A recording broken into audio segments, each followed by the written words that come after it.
Oh, this.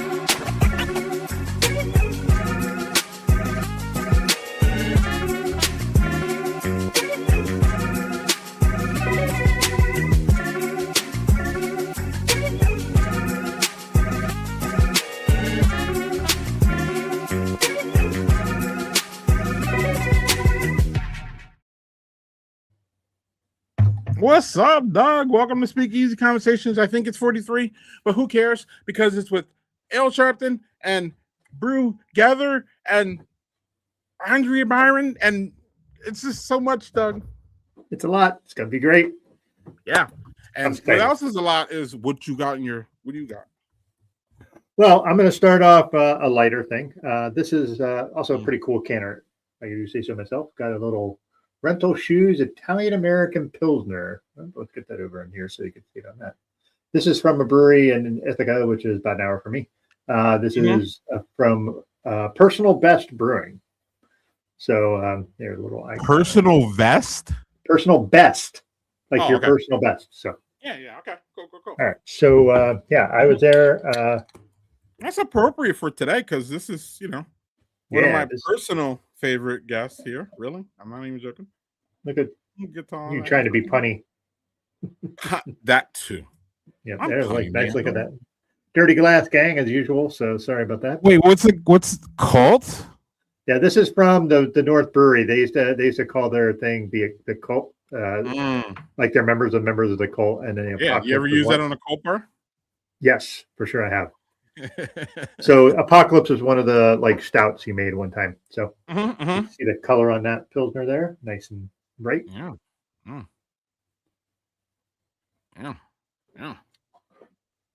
Oh, Greg, this is right up beyond super crisp boy, like very tasty. Yeah, not so overly hoppy as some of them, but that's kind of typical of the Italian Pilsner to me. I don't think they're super hoppy to me, at least. There's a little hops on the end. Man, that is crisp.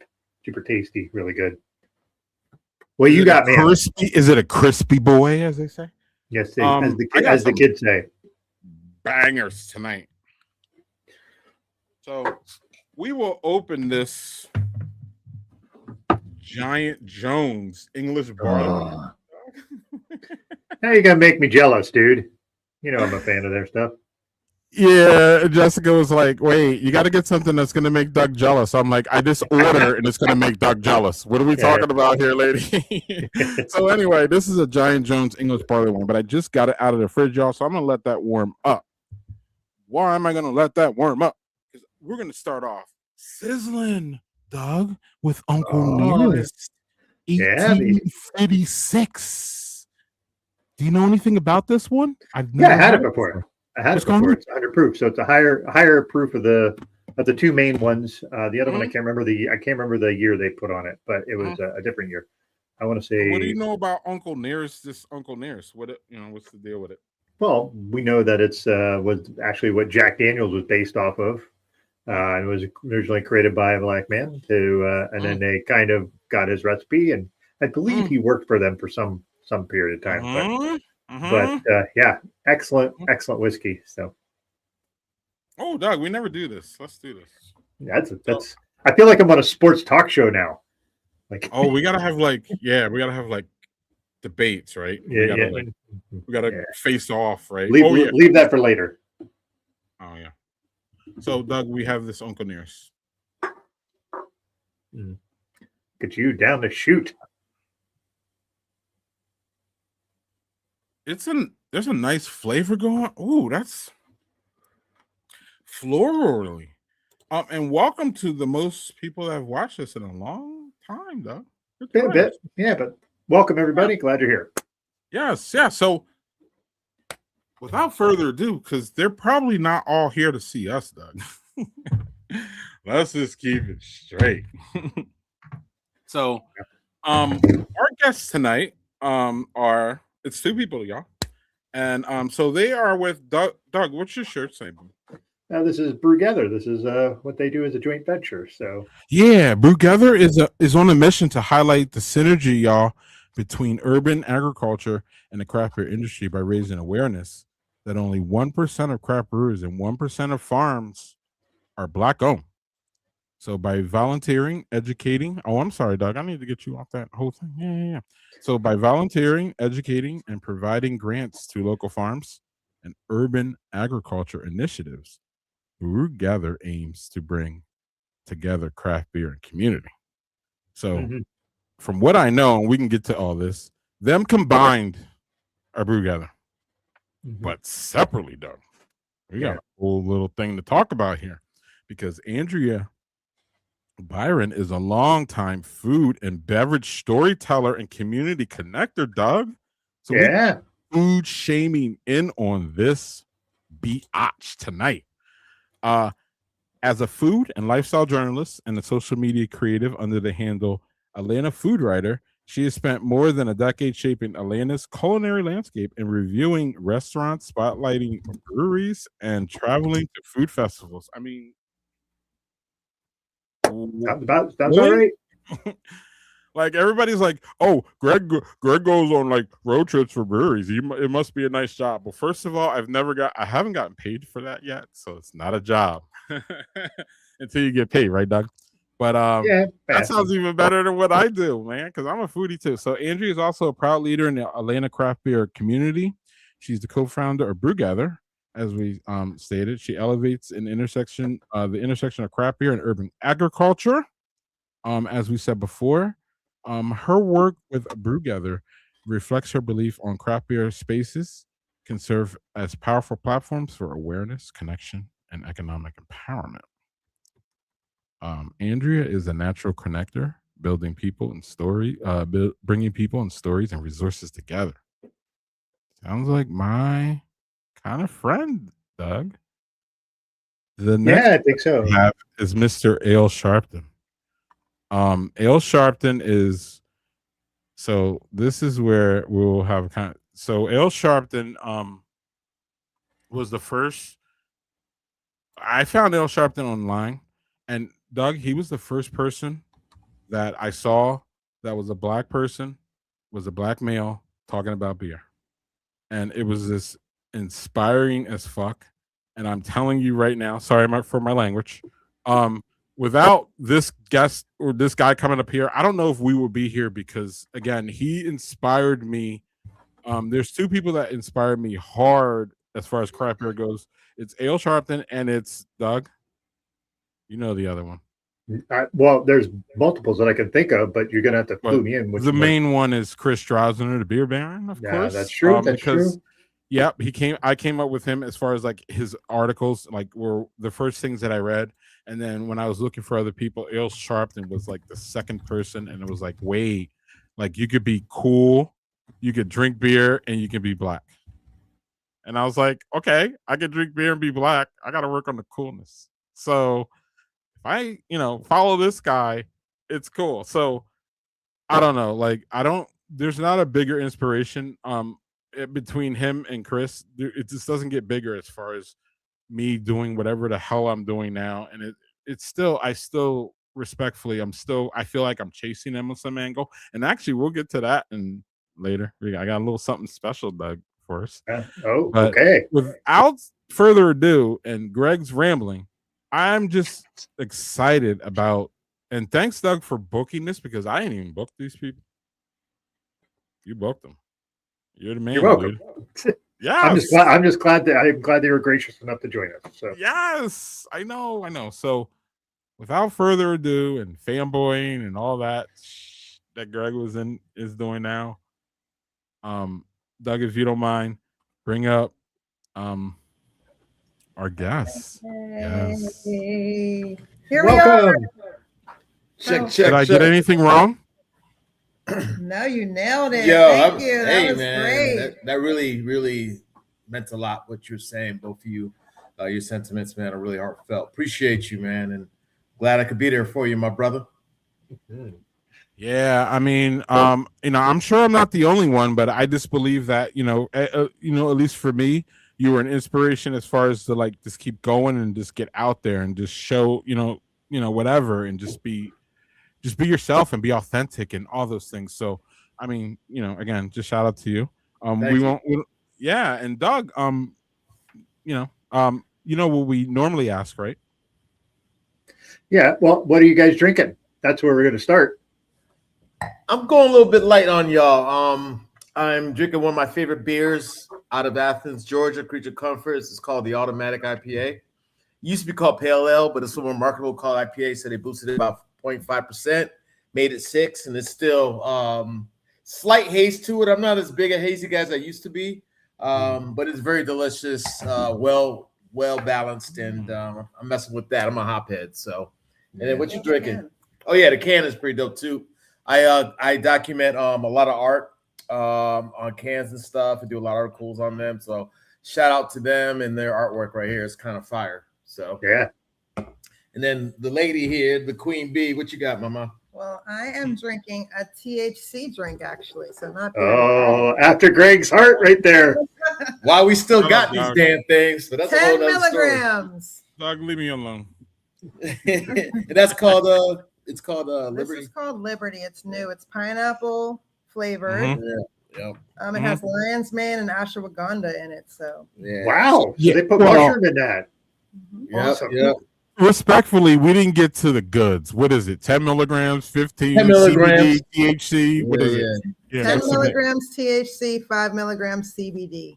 There you go. That's the hook, Doug. That's what you got. They make also a lot of different types of products. This is out of Pontoon. Shout to Sean. And he creates stuff and has a real cool way of diluting and making THC liquefied where it can be infused in almost anything. And he came up with some really craziness for that, like a mad scientist type of dude. So he has this and another thing, a soda company called Fizzy Lifting. That's actually really interesting as well. They're all fire. So you come to the ATL, I'll show you around. I appreciate the ATL shout outs too. I saw y'all saying stuff in the high row. Yeah. Put a hip hop head out there. Yeah. Well, thanks, Doug. I'm glad you appreciated it. Yeah, man. It was an intro. So Yeah. I had I mean, it was worthy though. The guests are worthy of it. So my guy was still on tonight. I had to make sure that things are on point here. What do you want? Appreciate you. So I guess, Doug, I mean, we need to start at the top with BrewGether, right? okay, yeah. So I was lucky enough when I was at Barrel and Flow this past year to see Andrea with BrewGether do their panel with the farmer, and unfortunately, I could not for the life of me remember his name. And I talked to him afterwards, and what was the farmer that you had? Farmer Vaughn. Farmer Vaughn, and he's on Kentucky. Yep. Yep. And it was fascinating because the idea of talking about how to marry, folks that BIPOC folks to kind of get them to work together, especially from the farming, which is a very, there's not a lot of folks who are of color who are farming, and there's not as many that are brewing, at least that are brewing. I'm going to use the word professionally, but if you know what I mean. But it's nice that you're trying to find a link for that and actually being a conduit to allow those folks together. So where did that come from? How did you come to the idea of making BrewGether? What spawned that? How did that come to this place? How did that come to be? That's a great question. I think 2020, the pandemic, it happened actually. What had happened was, so you all know about Ale and the lovely beer that he has, Piano Keys. A portion of the proceeds from Piano Keys was always designated to give back to the community. And I have a background in nonprofit. So I always helped kind of Ale guide those funds. At first, we were focusing on education, but then we realized, how can we actually let this funding make a difference? What can we do where it'll actually maybe move the needle on something? So long story short, in Atlanta, there are many, many Black farmers that are focused on food equity. I had a connection with them through a former job, and I just resurfaced that. Something about focusing on touching the land, actually seeing where something is grown from. When you realize that beer is an agricultural product in itself, it reminds you of like, oh, wow, this beloved drink that we have, we all know that it has, the ingredients, and 2 of those are grown at the farm.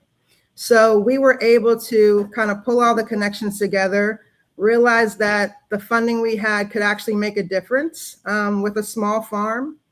And we put all of our eggs in one basket to really put our efforts in connecting at that point. So craft beer and urban agriculture. So just being able to give donations to Black farmers started.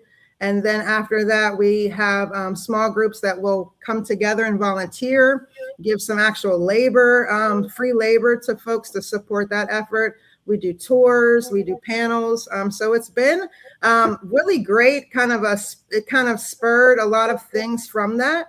But we've had such great synergy, and just like folks like you and Doug and Greg coming up to us after the panel just helps us understand. I think it's something that the craft beer world needs. Yeah, no doubt. If I can add to that, shout out to New Belgium, because they backed it since the very beginning. That was one of the ideas when I was working as a consultant with them, and continue to. And they gave me the opportunity to create my own beer, which was Piano Keys, which will be coming out again. Yeah, Piano Keys is a chocolate vanilla imperial stout. And, it's nutty. And then Piano Keys. It's so good. So they hired me as a consultant. They said, what should we do to diversify our audience and even our own staff, educate? And I said, shit, I'm making a beer, one of the best breweries in the nation. And I made it a stout because they don't have a lot of stouts. And my concept of Piano Keys is ebony ivory, the whole thing with that, and Black and white people working together, but also chocolate vanilla. So there's so many ways and notes of education with Piano Keys.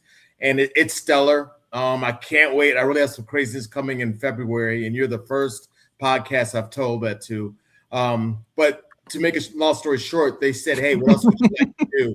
And that would be BrewGether. And BrewGether just made perfect sense, because the whole thing with Piano Keys is kind of exposing how it's only 1% ownership of Black breweries, but also in the farm world, 1% owned Black farms. So it just seems so well put together, and Andre's background and us wanting to give. We work with other companies with what was the Giving Kitchen we've given to them. So there's a lot of systems, but we fine-tuned it to make it more farming. And so we're doing a lot of cool events, and people love it. The logo looks dope. And we have a lot of volunteers, from breweries to people around the community, that come and we plant and do things for farms around, especially the ATL area. Yes. I don't even know how to follow it up. Unfortunately, I gave Doug the first question, so now I have to follow this up. That's on you, man. Good luck. I have some. No worries, y'all. We're gonna get back to Piano Keys. Believe me. I got something tuned up for that. I don't even, Doug. I don't know. I don't know what to say. Right. Doug, do you have a follow up? Because I'm serious. I don't. No, this is all fine. I can come up with questions for days. So also, I wanted to say the Piano Keys being ebony and ivory, all I think of is Paul McCartney. That's right. Accent. And I'm just like, is that a bad thing, though? Is that a bad thing? Oh Lord, why don't we? That's going to be in my head for 3 days now. Thank you very much. It's Paul McCartney and Michael Jackson, right? Yeah. Yep. Stevie. Right? Oh, Stevie Wonder. Stevie Wonder. My bad. Mm-hmm. Because and then there's a skit on Saturday Night Live with Joe Piscopo and Eddie Murphy. They did a skit on that shit. Yeah. Oh my God. Yeah. Either way, it's a Black legend. But yeah, go on, Doug. The Paul McCartney, Michael Jackson one was "Say, Say, Say." My apologies. Which is not as good. It's pretty good though. I like it though. I like "Say, Say, Say." I'm down with "Say, Say, Say." Was it "Say, Say, Say"? Yeah, that's say what you want. Yeah, and then they did like the whatever. Sorry, sidetracks as usual. But so when you are connecting farms and breweries, is there a way that you do it where you have, all right, brewers, why don't you come out and see how the product comes, and then they can, obviously most brewers are pretty aware of what their ingredients are. Yeah. But this is a pretty good way to, hey, I'm going to get local ingredients as opposed to I'm going to order from this big warehouse. Yeah. Which, so how do they scale that if you're a local farmer, especially if you're doing urban farming where there is a finite amount of space you can do stuff. So how do you marry that with the need for the amount of hops you might need, for instance, as an example? We have a couple of stories. I mean, I could go with the adjuncts first. I think like lemongrass is one that I know of, a farm that had lemongrass that they gave to one of the breweries. Of course, you have to know how much you need. And I think you hit the nail on the head of one of the issues that I think breweries and farmers have to figure out right away. It's the quantity. And with farming, I'm learning it's all about the timing and the season. So if you want strawberries in January, you could forget about it. That's not exactly the setup or closing the loop as what they would call it. But it would be a partnership. So it would look like something that they'd have to plan well in advance, give the farmers enough time to grow the product. Once they grow what they grow, then it does go into the beer. And we also found that spent grain is a wonderful product that comes from breweries specifically that can go back to the farm. So we've learned a lot. Just I think having conversations is really what we're best at, just kind of having the forum for people to come together and talk through some of the things that they may want, that they may need, and how they can get that done. So we've been excited to be able to host those kind of conversations.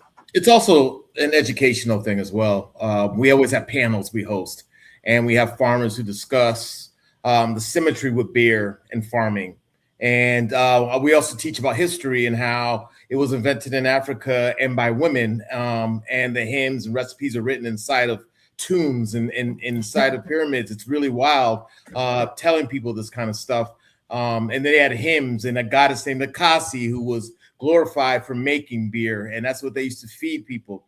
Beer is a royalty drink too from back in the day. And they were buried with vessels with beer in it so they could drink during their journey and during purgatory. So there's all these things that are coming up. But when they were making bread back then, beer was kind of formed as a liquefied form. So then we go ahead and have the education, and it's about grains, it's about the water, which is the big thing, the substance. It's really so many different things that intertwine with it. So it only made sense. You know what I mean? Yeah, I think your point about knowing seasonal ingredients, and I think we're all a bit spoiled because we go to the supermarket, you get strawberries all year round, but you're getting that's an example, but you're getting that from somebody who grows it in a greenhouse all year round. That's you're not getting stuff that's actually grown on a farm most of the time. Now, that doesn't mean greenhouse farming isn't viable. I mean, my wife and I do that. We have a little greenhouse in our yard to do tomatoes and stuff. But but I just think the idea of because our culture is kind of really spoiled with supermarkets having almost everything you need all the time, because they'll have some people that will import. The amount of food we import from other countries is pretty big. So I'm always going to see if I can find stuff that's a little more local. And, that's the way you help farms, especially, you're going to help a giant farm that's, owned by some giant corporation. That's, what good is that? It's like shopping at Amazon. You're going to, so I just like the idea of the seasonal idea of just being hey, this is in season now. Do you want to use it in the beer now? I know I remember when we were talking to Libco, Liquid Intrusion, and they were saying about how they did a plum beer, and they got the plums right into plum season as opposed to getting plums at some other time. But plums are a little weird. A lot of that has to be a little bit more seasonal because it's grown on a tree. But Doug, you just reminded me, hops, it's similar. Yeah. So the season for hops is late August and September. That's when you can get the freshest. Yeah. Everybody loves hop season. We did that. We went to Yakima. That was fucking nuts. Oh, that had to be They awesome. wanted me, and then of course the BrewGether kind of tie in, and we went to the only Mexican-owned farm in Yakima. Oh, and nice. So we visited that. It's on my Instagram. Lobos, right? I think it is. Yeah. It's on my Instagram, but it was an amazing trip. But the smell of hops just alone, man, and hops has so much history of what it used to do, helping people sleep. It was a digestive. It was so many different things with hop oils that we learned from that too. That hops was really used for a lot of things besides beer. So, boom. Yeah. Greg, before you go, I have one more thing. I just want to suggest to Andre and Ale that we had a guest on named Mallory Amir who wrote a book called Girly Drinks, and it was her history book on women and alcohol. And she very much talked about what you were talking about, Ale, where it was like beer was created in Africa. Yeah, just women started brewing beer in Africa, and that's how it started. But like that book is fucking fantastic if you ever want to get a little more history on women and alcohol. I think she said, like, Greg, wasn't it like 700 books for research, or just to write her book? Like she really knew her shit. So. And the way she weaves the women in the different eras, Doug, is it's really, really well done. Yeah, and I think she won an award or was nominated or something. Yeah, she was nominated for a James Beard Award for that. Oh, huge! That's big shit. She earned that shit. Yeah, she won. I think she won an award for that book too, if I'm not mistaken. She earned that. That was just good storytelling, and it was compelling, and it was great. So, actually, real quick thing. A shout to Daniel. It's Loza Farms. I appreciate you. So that was the name of the Mexican-owned hop farm out there. So yeah, thank you. Appreciate that. Yeah, Daniel is. I mean, Daniel's our info guy. He's our literal fact checker. He's on point. Yeah. Right. Sorry to cut you off, though. Go ahead. I'm sorry. No. We do this all the time, actually, right, Doug? Yeah, this is how it rolls. We're good with that. This Giant Joe's barley wine is typical Giant Jones. It's boozy and not sweet. Giant Jones does their best, like one of their things, Doug, is like high ABV beers. Of course, we know that, but like she resists the sweetness like all day long. Like so they're never sweet. And they're always high ABV, and they're always beery, and they're amazing. And Ale Sharpton, I need to get you some of that, Doug. We need to work, or I need to work on that. You can't. Yeah, you do that because I can't get Giant Jones beer here. So right, I need to. I'll hook our boy up. No, hook up your brother, man. That'd be dope. And whenever I get sent beers, which is often, thankfully, I bring them down to Nantucket and do sampling with the Nappy Roots, the rap group who owns Nantucket. And nice. We just did one actually earlier today, so we tried some new product over there, and it was really dope. So I can get Giant Jones to Nappy Roots, Doug. Look at that. That's fantastic. That is great. There's so much, y'all bring so much to the table that I'm not sure where to go. But actually, this is what we'll do.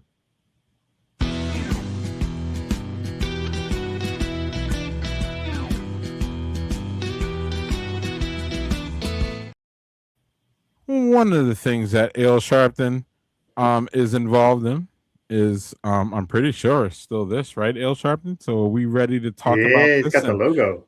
Let everybody know what's going on with this association, organization, and all that thing. Man, it's been a journey, actually. And I'm wearing the hat right now. I happily designed, which came out really dope. But National Black Brewers Association is a makeup of Black breweries throughout the nation and supporting partners to bring more awareness, do events. We're at a lot of different festivals, and we kind of provide a network.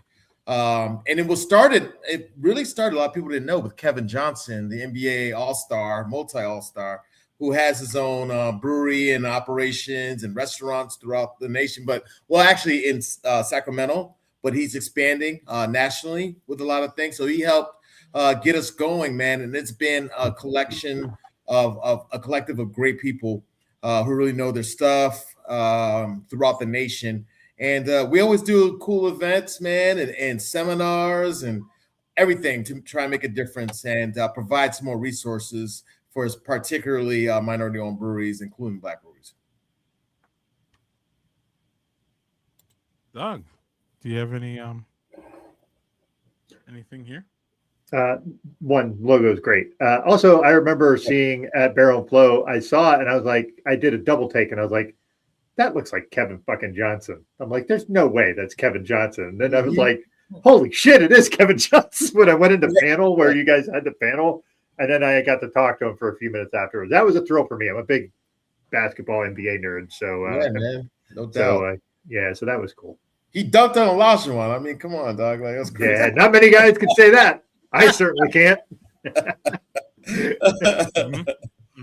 But so BrewGether doesn't feel that far off from the Black Brewers Association. It seems like there's a lot of connecting dots here, right, Ale?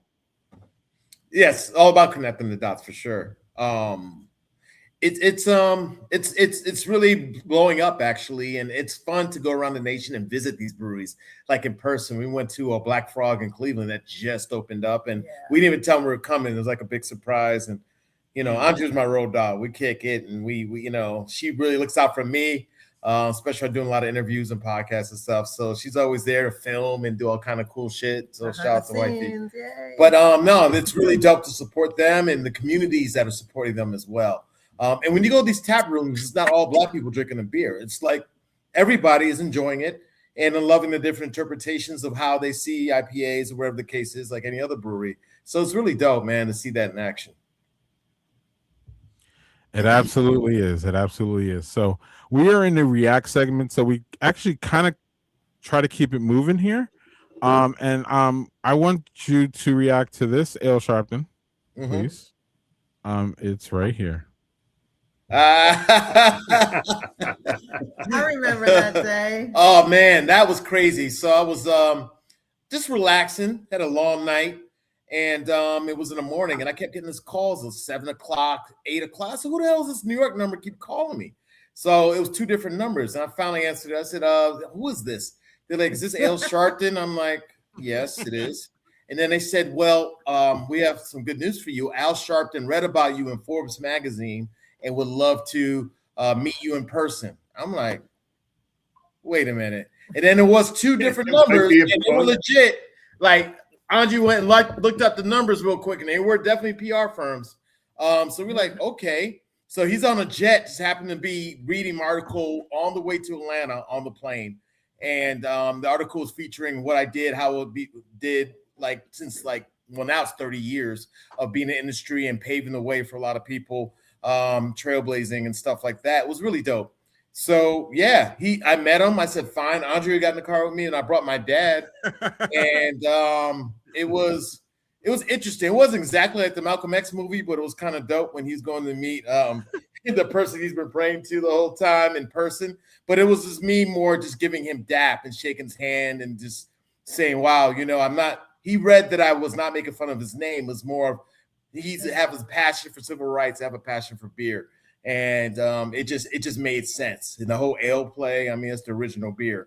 So he understood and asked about my journey, and then we had to take some pictures. He had his people take pics, and I took some pics, and I was chilling. You know what I'm saying? I wore my hat. Nobody's making me take my hats off, and he had no problem with that. You know what I mean? So we were chilling, man. It was a really dope experience. Man, that is dope. Yeah. Doug, any you good? So we'll just keep it rolling unless you have actually, Doug, you have a second beer, right? I do, and I want to because this can art is marvelous and it's simple. Decreasing radius. Yeah, that simplicity is dope. Yeah, so they call it a Finger Lakes common ale. I live fairly close to the Finger Lakes.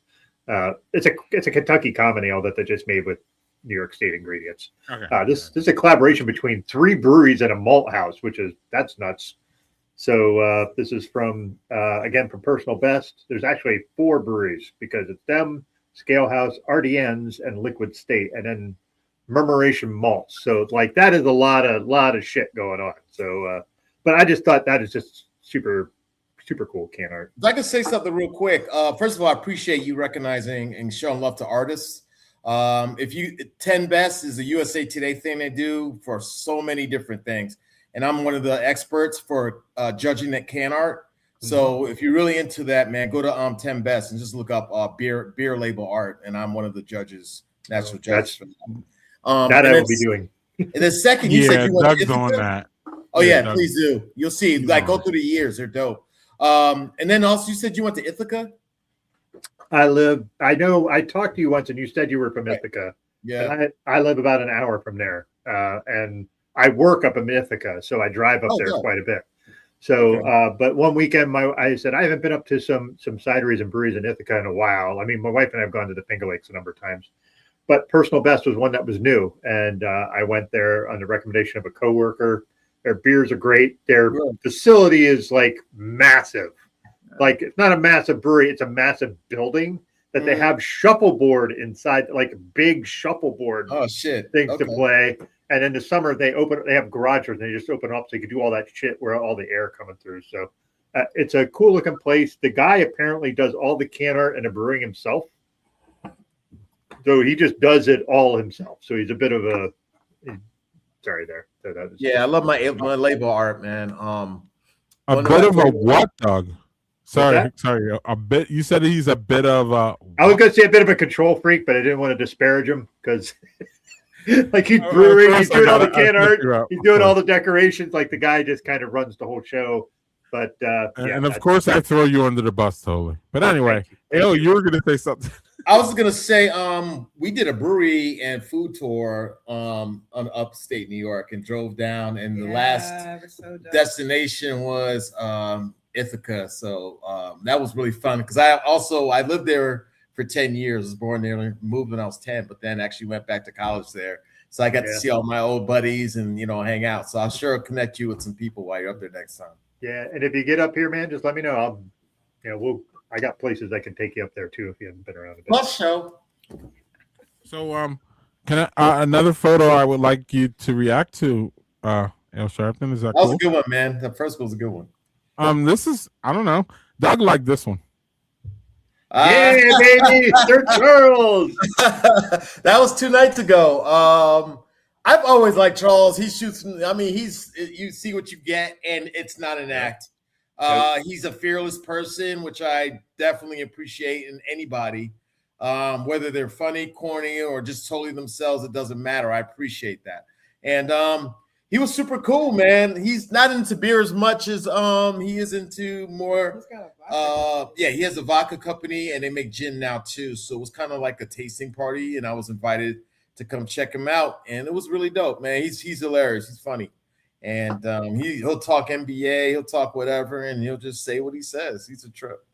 Yeah. So I had to put him on there. I would have. He lost hella weight too. He lost like 100 pounds. Some he's looking svelte. He's like right. It's looking like it. It's looking like it. So we need to get Andrea in the mix here. So we had to react to those two questions. That was good. Yeah, we had to react, but so we just I don't know, we Doug, me, we just want to get your y'all's take because y'all are really close to the craft beer industry, so the Beer Institute's October 2025 taxable removal show that more market decline for craft brewers. So y'all are obviously craft beer lovers like we all are here, and y'all are smart people. My opinion. So what do y'all thinking? How do we it seems like there's a multi thing going on that's negative towards the craft beer for me. Whether it's millennials not drinking or people just drinking less and all these other things and the market factors and the tariffs and this, that, and the other thing. What do y'all think that that breweries should do to, try to sustain during this clearly tough time? You want to go first? I mean, yes, please. Jump in and say we actually talk about this a lot. Of course, ale's in the industry, so it comes up quite a bit. But there's so many factors. Some of the ones that I've heard are the diversity of drinkers. Like you were saying, the ages. It's like we can't get what's up. There was not younger beer drinkers. I don't know what's happening.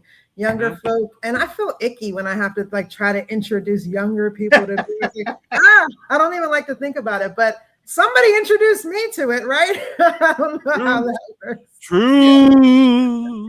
But no, I think just the diversity of beer drinkers, we're getting older. Our palates are getting more sophisticated. We like that one beer, that go-to beer. So we get our favorite breweries. Like kind of, folks, we get stuck in our ways. There's a whole lane for that.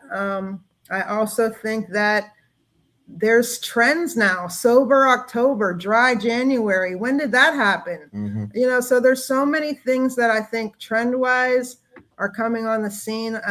You hit the nail on the head. It's multiple things.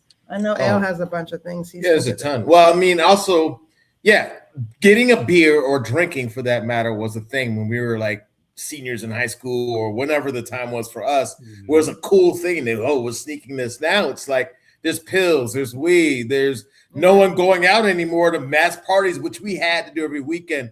We were crying to go ahead and get a driver's license. Now kids don't try and kick it, do anything. A lot of them. And where their parties, they could be dating online. Just go ahead and doing like virtual reality of them going on a date. And you know what I mean? So there's a lot of that.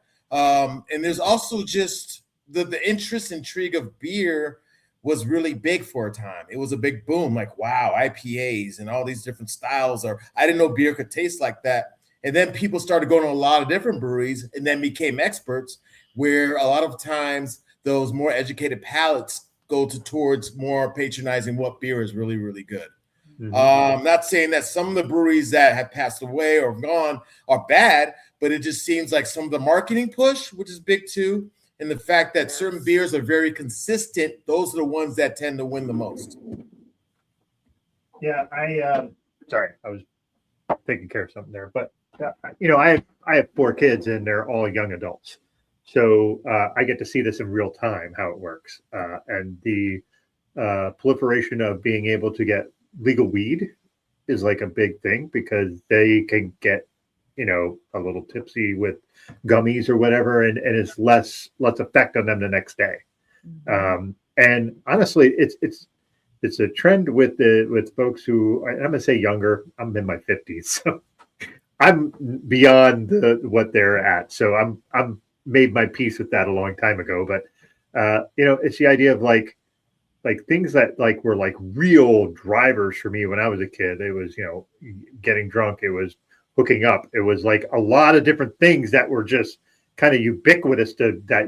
Growing up, you wanted to get drunk because you were told you shouldn't, and then you wanted to have sex because you were told you shouldn't, and then you would see all these movies, and in the 80s, just the plethora of like the goal of the movie is the kids to get laid was part of like the culture, but like it was also the culture of, hey, I'm going to get drunk and all that stuff. Like you said, Ale, that was kind of what we did, and you just were trying to be able. You get your driver's license, you can go to parties. You get your driver's license, you can go meet people. And, we didn't have online, so that was kind of required.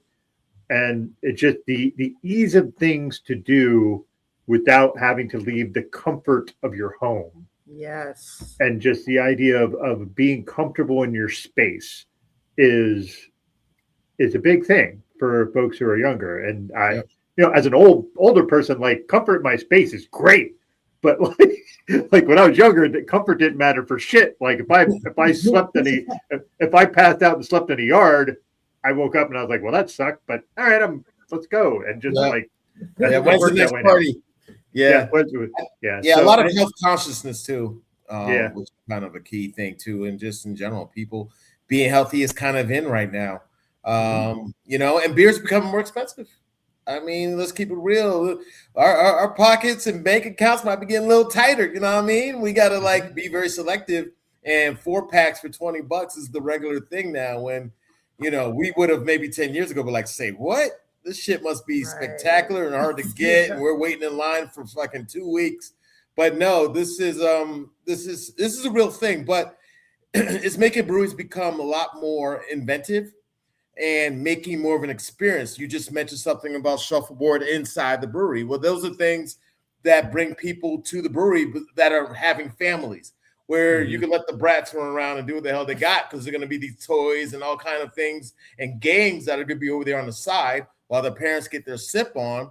Then you're going to have the TVs for the especially the sports fans to really engage in watching the shows. Like, oh yeah, they have the games there, so we're gonna go to that brewery, and then you're gonna have food, and then you're gonna have THC drinks, and then you're gonna have slushies, and then you're gonna have all kind of different things, and then going and buying a license to get spirits, so you can make it a one-stop shop where you're not selling just beer to make income.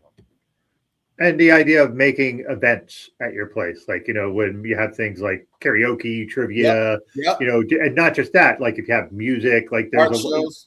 Yeah, just making it, like you said, a one-stop shop and experience to go to instead of just, I'm going to go and hang out at my brewery and drink, which was fine for us, not fine for folks that are staring at a phone all the time and are getting dopamine hits every 5 seconds. And I'm not disparaging that, because I do that myself quite a bit, but I'm just saying that is you have to do more, I think, at the brewery now than you used to. Absolutely. Atlantucky, I just mentioned, they have art shows, they have big events at night. The Nappy Roots perform there. They have a pizza now that they make. They sell spirits, and all this has transpired over the last year, and they've only been open for 2 years, going on 3. So yeah, you got to do it. You know what I mean? And that's cool. And we try to support as much as possible. And the food has actually been a lot better because of that too. You could just have some pretzels and shit and call it a day. But now they really have people with culinary backgrounds in the back really making a good job to keep the people coming. Yeah. Can I make a comment on that, Greg? Sorry, I keep popping in here. But also food trucks. Yeah, food trucks are big for that. Like, experiences. That's right. Yeah, like when I get a Barrel and Flow, I'm usually there the day early, and I go to Trace Brewing because it's very pro LGBTQ, which is very important to me. And they always have food trucks, and during Barrel and Flow, they get BIPOC food trucks. So they're just trying to, like, they're very into making sure that they have that. But food trucks are another part of the food experience. And then you can just have someone, you pay them to be there, but you actually don't have to have a license to make food. You don't have to do anything in that respect. So that's another way where they can, bring people in and get good food. Yep.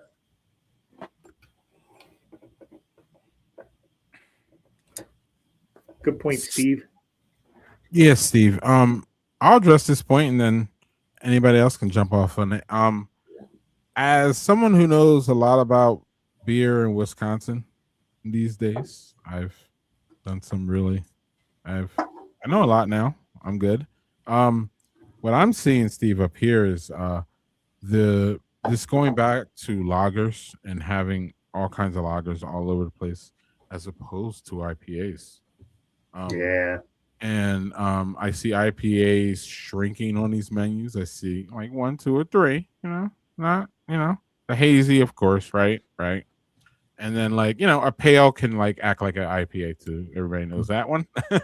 So, but it's mostly lagers, and I'm not sure if y'all are seeing that down there in Atlanta, but that's, I think, where they're going for the diversity of beer, which is they're trying to really, put out a lot of lagers to target those people that walk in and say, hey, I need, where's my or here it's where's my Miller Lite, and where's my Miller Ultra, and where's my Coors, and because we're Coors, Miller, Pabst. That's what Wisconsin is. So what are y'all seeing down in Atlanta? And then Doug, we'll get to you in New York. Yeah, you want to go first? Yeah. I think there's a few that transition for people who are drinking those mass-produced beers. Yeah, it's like something to have there. Also, it's lighter bodied. This is more of a refreshment factor with the lagers too, which people like. But also, there are breweries here that specialize in just solely making lagers. Now, what's interesting is, they're like Halfway Crooks is fire. They are one of the best, not only in Atlanta, but throughout the South in terms of lager production. But they also, another place that has hip hop nights and a beer garden where they have the food and their kitchens produced. But also, you do have to have your IPAs on that menu. It's a safety net for a lot of breweries that might specialize in sours or whatever, but an IPA is something that is not going anywhere, except for those nasty smoothie ones. Those were fucking gross. But Wait. in the West Coast and all those aren't going anywhere. Actually, I'm seeing some West Coast coming back, which I'm very happy about. West Coast is coming back. I see it here. Yeah, people are appreciating the hop love. So that's what's happening with these out here. So yeah, it's kind of a trend all over, honestly. And it's a good call. But it's up there. Don't forget about the other beers that really make sense to have on your menu as well. Yeah. And Andrew, I'm you have seeing a lot- anything? Yeah. Yeah, I was gonna say I see a lot of beer slushies. I think every time, I don't know, for some reason, sometimes when women go to bars, they think, let me give you something that you might like, and it's super sweet. I want to go full hoppy, but Yeah, right. there's a lot of a lot of seltzers out there. So I do see craft breweries trying to get to folks like really a light beer, a seltzer, or a slushy, and then maybe they can introduce them to something a little bit more crafty. NA beers too. Yeah. NA beers are people like having them, and if they don't make them themselves, then they sell them in cans for people to try out. So that's another biggie right there. From Vail. That really made a lot of money this year. NA beers. Vale's in that's in Virginia, I believe. So Yeah. Oh, yeah. Vale's amazing. Doug, do you have any comments on this, or we can? no, I actually don't, because they all said but I was thinking too. So I think we're all on the same page there, right? So yeah, Right, I will just say that the NA selections in places is really more popular now, and I think that's great, because there's times that I will go to a place and I have no interest in actually having any booze, because I am actually a person that usually if I drink one night, I don't drink for a couple days afterwards. But that's all health related and heart related. But being able to go to a place and being like, I feel like I'm in the community if I'm having something to drink, even if it's an NA. So it's like, I don't know, just that, I don't know, it's like but it's not a soda, but it seems, I don't know, it doesn't make sense, but in the way human brains work, that does make sense. So yeah, I just like the advent of folks either making their own or actually having folks that having NAs from folks so that people can partake and be present without feeling they have to drink booze if they don't want to. And they're sometimes Ale pretty tried good. it for a while. Ale tried them. He had to do an article on NAs and had to try them. So what's your experience on NAs? I know it ain't real beer, but you know what I mean? It does kind of scratch that itch sometimes when you're just chilling. I tend to have a real beer when I write. It kind of gets me when I'm especially when I'm writing about beer, but I always have like a little ceremonial beer. And then I tried it with NA, and I mean, I still flowed and did my thing, but just something about that maltiness and a little bit of that sweetness backbone balance that I always look for. And it just tastes better with the utilization of hops to me. But if NAs, I can do them. There's some really good ones out there. Yeah, the quality of those, and JT said it's gotten so much better. Like there is some really good ones, but the thing is that you're right. If you want to get something dark, you're probably going to get something that feels pretty watered down, because you can't just replicate a stout taste well in an NA. There's a few that do it really well. Deschutes makes an NA of their Black Butte Porter that is awesome. But there's not the Guinness NA is probably the best example, because the Guinness NA tastes almost exactly like regular Guinness, which is weird and interesting. So. Oh man. And to clarify, when I was saying smoothie IPAs or smoothie 7, or like the real thick kind of super fruity kind of stuff, not like the New England style IPAs, which was my thing for a bit. And Vail does make some good stuff. I also saw your comments on there. What's the one? Other Half makes some dope ones too. That's one of the breweries we hit up on our tour, which is really dope. Yeah, the Finger Lakes. Yeah. Yep. All right, Doug. We good. Let's do the segment that Joel inspired, right, Doug? Yeah.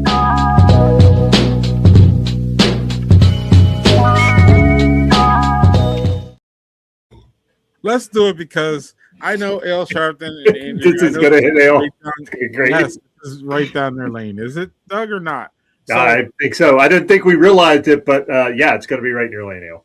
Bring it on. Yeah. So my friend Joel is he works with me on the Badger Beer Report. This man has been to 50. He's been to 1,500 breweries in 50 states. Woo. So, and he doesn't want me to call him a brewery expert. But I mean, if I wasn't talking to a brewery expert, how would I know that it's not him? So anyway, He likes brewery logos. So Oh hell yeah! what we started doing, like he actually has like this thing where the breweries that he visits that year, he'll like have like he'll do a summary of like his favorite ones and the best logos and all that.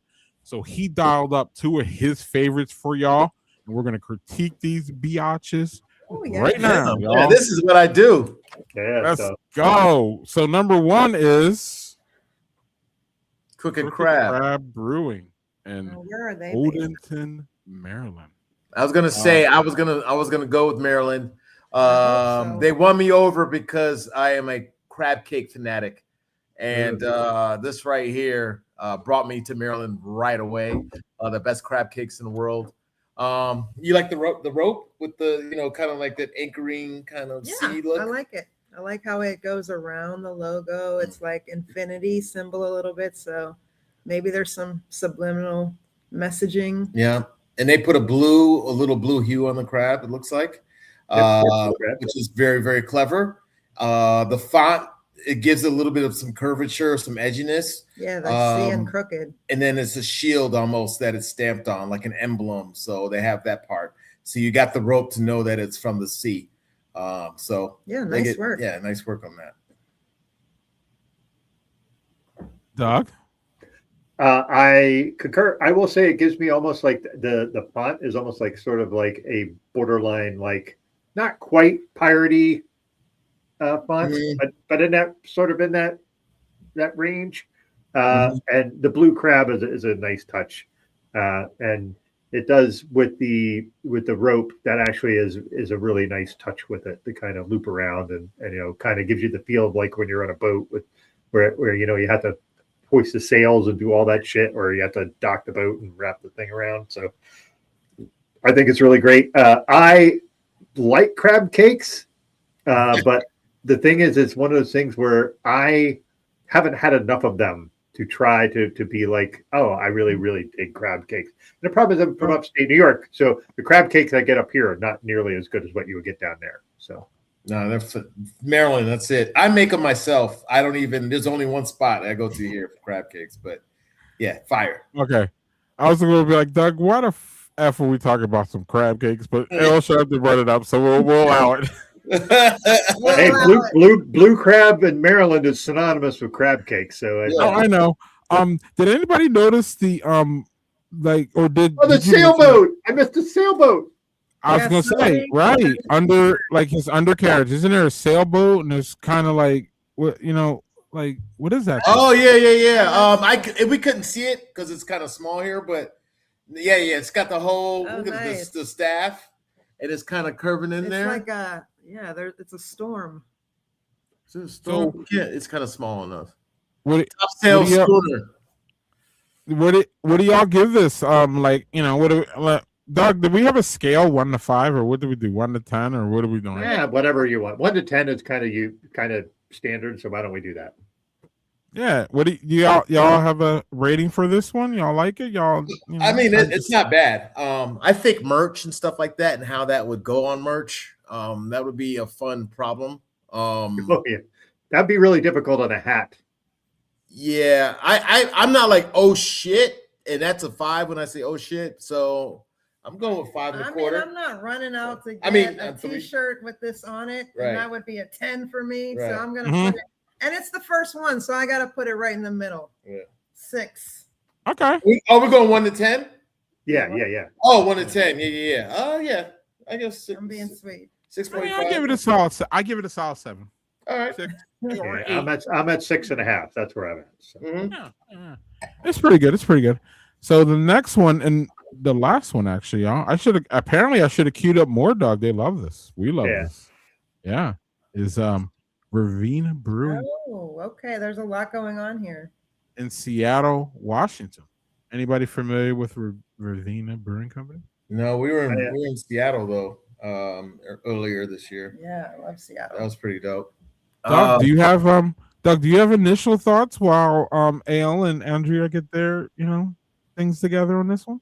You want initials? What are you asking? Yeah, no, initial thoughts on this one. Initials. I think this is lovely. I like all the color scheme. I'm a little confused by the wave but maybe that's because they're like in the bay.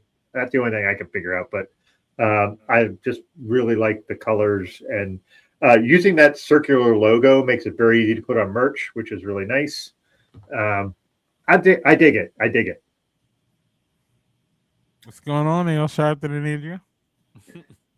I like the V with the wave. It's pretty. Yeah, they had to put in. I like this. It's clean. The merch factor works pretty well. I don't know what color hoodie that could maybe have, because that's a real hard color to replicate in the middle there, because it's not really a real aqua blue. It's kind of an off blue, and I don't know how many people wear that kind of color as a sweatshirt. But then you could play maybe with the red, which is actually an interesting hue they use as well. But overall, it's cool. I didn't do the oh shit with this one, although they did incorporate a fern, or a spruce tree that's out there in Washington. Spruce tree, yeah. Which is really cool. So they're getting all the elements. So I would wear this on a t-shirt before I wore the crab. So it's yeah, I agree. So you're gonna rank that higher than the crab one. Ranking it on wearability on a t-shirt. No, legit. I'm just making sure. That's cool. So, Doug, do you like this one better than the crab? I think we all like this one better than the crab one, right? I think so. Right. Yeah. I think they're both very good for the area that they're from. I will say that they're both trying to capture what the area is. Yeah. Oh yeah, if you see like a person laying down, you could see the face like facing up. I could see what he's saying there. Yes, I see that for sure. What? It looks like a little bit. Yeah, the mountain. A face when you turn your head to the right. Yeah. No, it's cool. I could wear more gear with that, more kicks with that logo, I think, than the other one. So it gives you a little Patagonia kind of vibe too. Her mouth is Jesus Christ, Manny. Fucking Manny. Just be very glad our guy Zach isn't in here, because Zach would derail this entire show in 5 minutes. It's not. Hilarious. All good stuff. I like it. Yeah. Oh my goodness. So we wanted to make Andrea feel a little bit at home. So I want to talk a little food here. We are known for food shaming people. We don't shame people on beer taste. We don't shame people for their race. We don't shame people for anything else. But we will food shame people. And when you come on our platform and say ignorant things like you don't like gravy and avocados, and what was the other shit that was said on this fucking wild stream sometimes, Doug? You don't like gravy. I just don't. I can't. I don't. Do y'all like gravy? Y'all better like gravy. We love gravy. How do you? Anyway. How did that even come up? Like, someone just say, "Yo, I don't fuck with gravy." Oh, we were talking about a Thanksgiving thing. It was a couple years ago, and we were talking about Thanksgiving. Someone's like, "Yeah, I don't really like gravy." We were like, gravy. "What?" We're like, "What?" And I found out that Italians called spaghetti sauce gravy too. So we were meaning like traditional gravy, but yeah, I like Italian gravy too. Either way, it's unacceptable. So, is this too well done, or is this? Where are we at with this, Andrea? Where are we at with this? Okay. This is tough because I do like a little bit of like a bubble of burnt on my pizza, but that looks a little bit much. I think they left it in there just a little too long. Yeah, that one real dark ass, what was that, pepperoni? That one thing ruined it. If all of them weren't like that, then that would be perfect. that one guy in the top right at 2:00, they blew it. Hold on. Andrew, what do you mean by you need a little bit burnt? Like, I don't mind a little burnt. I like little char. It looks like they ordered it well done. So this is a little charred though. So we're gonna. Is everybody going to agree with Ale Sharpton and be like, it's that one pepperoni? So then that's why it's fucked up. No, that one. If that wasn't on, I wouldn't turn it back. But that one big ass burnt one, it looks like a pimple. Looks like a pimple. Also, saying it's moldy is not true. Those are greens. That's like spinach or something they threw in there. So yeah, I don't know. So that is from a brewery in Wisconsin, and I just cut off the top because I didn't. That's very nice of you. Yeah, you're very nice. That was It very, looks very, edible though. But definitely, I mean, you could get down. I mean, I would eat this. I'm just saying, like, because some people are like, some people don't want any of that burnt. Yeah. Are y'all not like that, right? Like, you just, it's just a little too much. I like a little burnt, a little. I think that I'll give it a minute and a half earlier takeout. Yeah. So while we're here, before we move on, is pizza in the brewery played out? No. It's cheap, filling, goes well with lagers and beers in general, and it's fun. And who doesn't like pizza? You know what I'm saying? Like, this is a good go-to, and the food cost is very low. Bingo. So it's not played out. No. Never. Okay. Just make it good and don't burn the shit. Don't put a burnt pimple in the middle. So You're welcome for that mental image. So one of the things that let's get back to collaboration beers. So I had my first collaboration beer or Badger Beer Report, and me or whatever, our crew, all that. We had our first collaboration beer last year, Ale Sharpton, and it was amazing and awesome, and it was just a great time. And I know you understand that because, man, you had it on a bigger scale, and much respect to that. So today, actually 2 days ago, we got the notice that we were going to be able to have that collaboration again. So it'll be back next year, and I'm happy about that. Yeah. Wait, let's get it. Yeah, where's the little clapping thing here? Let's go. All right. But so then that led me to a place that no one should ever go, right, Ale Sharpton? It is Untapped. Is that the style you brewed? This is the beer that it says, this is the beer this is my first collaboration beer. It's called Dosh Beer, and I'm telling y'all that this beer should at least be 4.25, if not 4.5. It is a crisp, wonderfully done lager, and y'all are on some fucking bullshit. Anyway, I just wanted to hey man, you got to defend your shit, right? No. I'm just telling you though, like, I'm telling you, like, I know it's my collaboration beer. I got it, right? I should love it and all that. I'm telling you, the beer was crisp, amazing, all that. And y'all just like crapped on it. So like, I'm still, again, y'all talked, we talked about it at the top. I'm still chasing my mentor because this fabulous beer here is 4.0, and it really fucking should be 4.5. That beer is, I'm telling, like, that was one of the best beers at fucking Barren Flow that year. Period. It was just, and I'm not just saying it because he's here. Doug remembers me screaming and hollering about this beer. So 4.0 is y'all on some bullshit too. Yeah,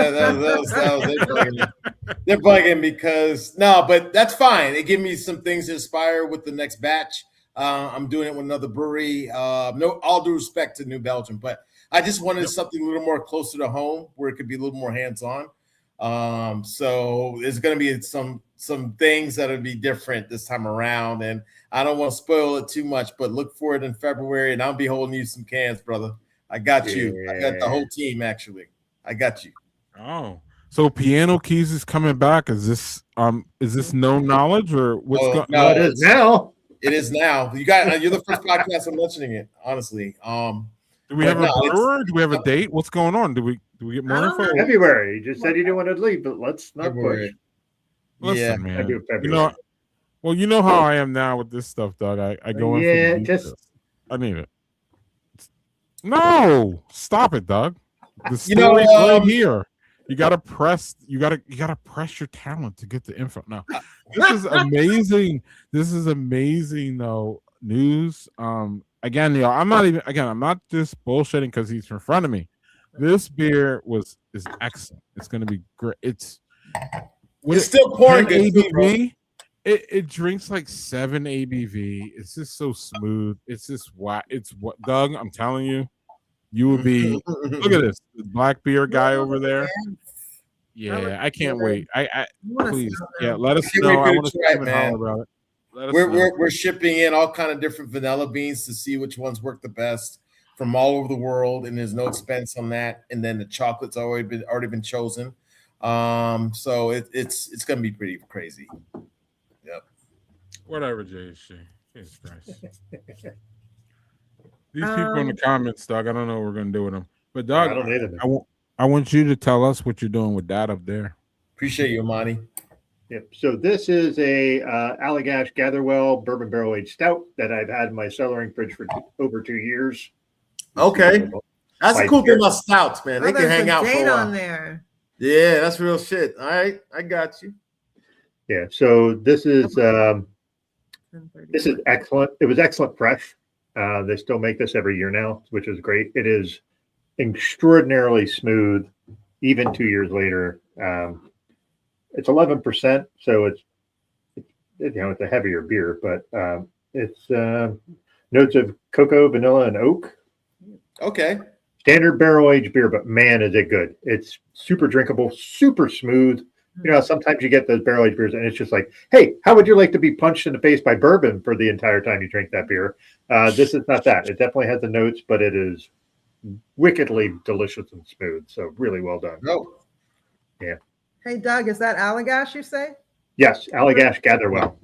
They are a great brewery. And great partner with BrewGether.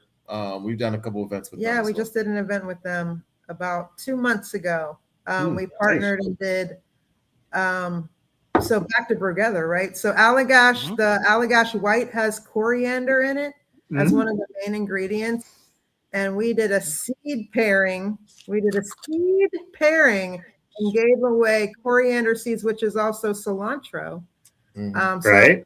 Come up, get a sip of Allagash White, and then they could get a seed packet and grow their own at home. So it was a pretty cool experience. Hell yeah. Oh, that's awesome. Allagash White is one of those old school like OG fucking Absolutely. fucking beers. And they make that recipe and it's fucking on point every goddamn time you drink it. It's super drinkable. Man. That's the biggest key with beer, man. Staying a long time is consistency.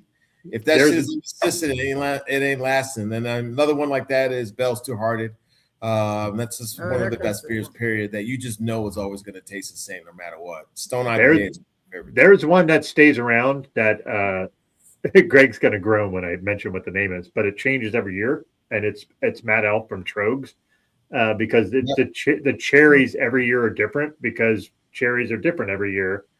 So like this year was a very cherry forward. Greg would hate it because people well, you would because you would find it medicinal. We've discussed this 50 times from Sunday, so you know that's how it works.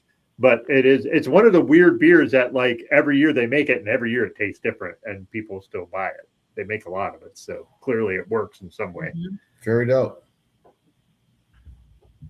So trying to keep content going for a diverse group or a diverse couple like we have here, Doug, it's not easy.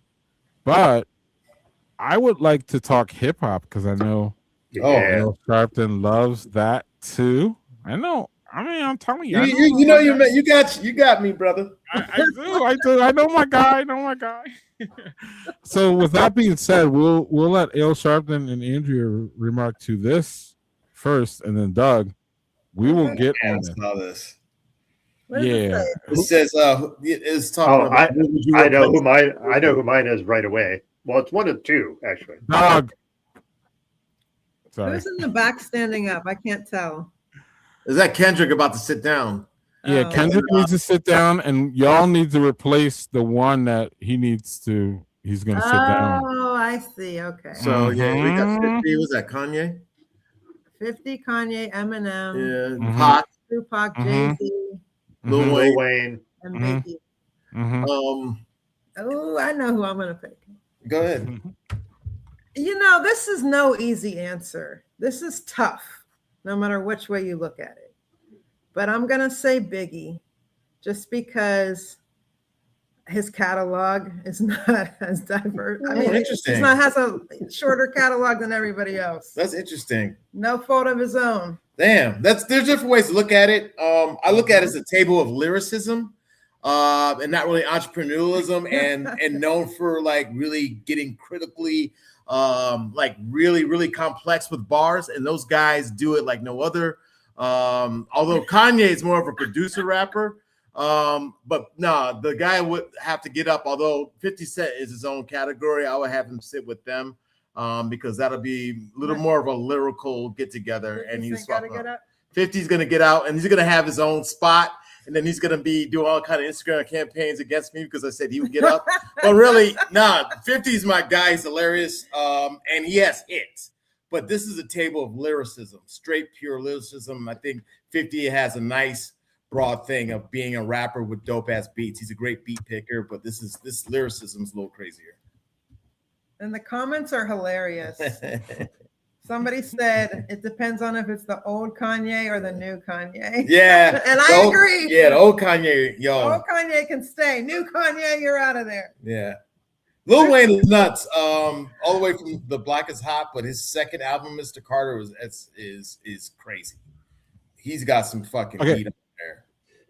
So before we get to Doug and I, do we all agree that Kendrick should sit down, or does Kendrick not? Yeah. Should Kendrick be part of that table? I was just answering the question, but I listen to more of those guys. I'm going deeper. Yeah. Does Kendrick deserve to be at that table? So someone has to move. Oh, yeah. See, I was just trying to play along. Yeah. No. I like Kendrick's earlier stuff than his latest stuff, although he got busy. One of my favorite groups, which is the Clips. The Clips is one of those, they're nuts. Like Pusha T is crazy, and his brother Malice is no joke either, or no Malice now. But I was just playing along with it. I actually don't listen to Kendrick as much as I used to, although he has a lot of hits. Like 50, right? So yeah, 50's fucking first album is bananas. Kendrick can sit down. Yeah, he can sit down. Okay. He's good. Yeah. I love Kendrick, so yeah, he needs to be at that table, and someone needs to get out. And Doug, who needs to get out, Doug? All right, so if I'm going based on someone who I think is an absolute shithead, it's Kanye, but that's new Kanye. New Kanye, right? Whatever, that man needs some mental help. And I'm not saying that in a mean sense. Like that man actually needs a medical professional to help him. Yeah. So the other person that I would say, if you're not taking him, it's Lil Wayne. I cannot stand his voice. Who? Lil Wayne. Lil Wayne. Okay. It's not whether he's good lyricist. It's just his voice bugs me, and I don't know why. I listen. I will also say that you have to take what I'm saying with music a bit with a grain of salt, in that I'm partially deaf, and so like when I listen to music, it's largely not lyrics that get me, because I miss probably 50% of lyrics that are said. I have to watch, like if I'm doing something on Spotify or something, I have to actually have the lyrics up so I can see. So that my stuff is largely beats and all that stuff. So like the beats for Lil Wayne stuff is great. It's just the way his voice is like a droning to it that just, it makes it hard for me to hear anything he says. So it's really more of that than anything else. But man, Kanye's weirdness these past fucking 5 to 10 years have just been like, what is going on with that brother? That guy needs some help. Yeah. Okay, and that's all well and good, Doug. But this is a weirdness table, or is it a music table? What are we talking about here? Well, if it's going to be pure music, it's Lil Wayne, get out, Kendrick, sit down for me. Okay. For me. Okay. But if it's weirdness and you want Kanye removed, yes. Okay. I think Kanye will fuck up the conversation at the table nowadays. He'll just say some weird shit where motherfuckers be ready to, you know what I'm saying? So if it's a conversation discussion, then it's a whole different. I'm like, go ahead, bro. Go on, come on. I don't really want to talk to Kanye. Here, you know what I'm saying? How hard do you think people would be trying not to engage with him at the table? Hard. Yeah. Hey, don't say anything to Kanye over there. Yeah, he's gonna flip the table and yell some obscenities. So we have one. We have another one for y'all. That was a good one, by the way. And Nas should have been at that table, but that's just me. Oh, here we go. There we go. Well, again, Doug, we're talking music, Doug. Talking music. My problem is artists and all that. We're not bringing in Kellys and that's the stuff that bothers me. Oh, you like Kellys? Yeah, I hear you. Yeah. Anyway, so I didn't like this meme, so I changed it. So Jeez. so Must go. Oh. I actually want to melt them all. Like I want to melt 3 of them. So I don't even really want no, 3 of them need to get out of here, in my opinion. But we'll let Andrea and Elsa have to talk about this one. I mean, I don't have an opinion, but based on what? Like, what's the common denominator? I can't figure it out. They're just out. Is a wrap. They're just all ISIS. You'll never see them again. They're all ISIS. Music talent. Well, you know who's really talented? Ice Cube. He's an actor and a rapper. So is Ice-T. Yeah, they got to hang. They're definitely that's right? easy we'll money. Keep those two. Yeah, and I don't want to hate on the sister, but I don't really listen. I don't really know Ice Spice. I just know she's like. Vanilla Ice just got off on one song, and that was it. Like I've never heard anything by him ever again. And he was in a Ninja Turtles movie. I never saw it. and he was just on that Divers. What's that show I was on? Dives. Oh, Drivers. Yeah, he was on there, and he was just trying to be cool. Yeah, I was on that show too with Guy. That shit was actually pretty dope. But anyway, yeah. So I'm not crying on the other two, but Ice Cube is that dude from back in the day when he was with NWA and penning a lot of the verses to having his own 2 classic first albums. Some would argue 3. But and then the EP to Kill at Will is crazy as well. So Ice Cube is that dude, and I'm proud of him and what he's done. One Ice gotta stay. It's gonna be Ice Cube. Ice-T second for sure. Doug, Ice-T stays. The rest can go. Oh, you like Ice Cube? I like Ice Cube. Again, you gotta understand. The problem is for me, everything with music is tainted by how people act outside of it, and it sucks because I can't just. Sometimes I would like to just be able to appreciate the artist. Fucking Ice Cube and NWA and all that shit was fucking just an amazing build up to like push hip hop into the forefront in a way that nothing else had, with the exception of maybe Public Enemy. But I'm a Public Enemy stan from fucking Yo Bum Rush the Show and all that shit. So like but anyway, like just the stuff Ice Cube did that kind of weird turn where he was kind of a little bit pro Trump, and I can't fuck with that. Oh yeah, I forgot. And then he changed. But recently he did some shit where he was like not fuck Trump, but he was just like he was doing a song where he's like assassinate the president or some shit, and I'm like, well, I'm okay. No. I really didn't look into that. Ice Cube is. You don't have to. I'm a nerd about that stuff. So no, that's real. I don't want anybody supporting that dude either. Hopefully that's not the case. But Ice Cube hurts. I'm not even lying. Like that was my guy, and then he just went off the rails politically. And it's nice that Ice Cube has all this money and he doesn't have to worry about the things that a lot of other people have to worry about. So, with all due respect, fuck Ice Cube. Sorry, but it Vanilla Ice is the easy answer, right? Vanilla Ice is the easy answer. Excuse me. Vanilla Ice is the easy answer. It hurts me to say that. I'm not even joking. It hurts me to say that. He was everything to me up until some point where he just reeled off the rails, and it's just fine. So, Ice-T is someone that I really didn't like growing up, and now I have really more affection and towards him.